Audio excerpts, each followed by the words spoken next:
ধ্বংসস্তূপে দাঁড়িয়ে গাজাবাসীর কান্নার আর্তনাদে ভারী হয়ে উঠেছে আকাশ বাতাস। তবু তাদের পাশে দাঁড়ায়নি কেউ, বাড়ায়নি সাহায্যের হাত। আশপাশেই রয়েছে সব আরব মুসলিম দেশগুলো, তারা কেউ এগিয়ে আসেনি। দখলদার ইসরায়েলের ক্রমাগত বোমার আঘাতে নিশ্চিহ্ন হওয়ার দ্বারপ্রান্তে পবিত্র এই জনপদ।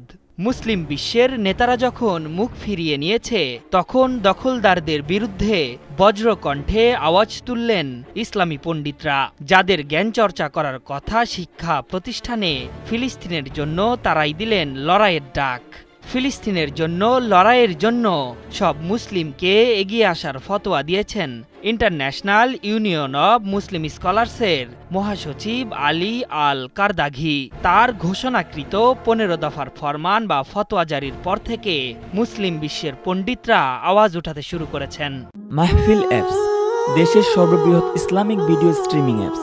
হালালভাবে সকল ইসলামিক ভিডিও দেখতে এখনই ইনস্টল করুন।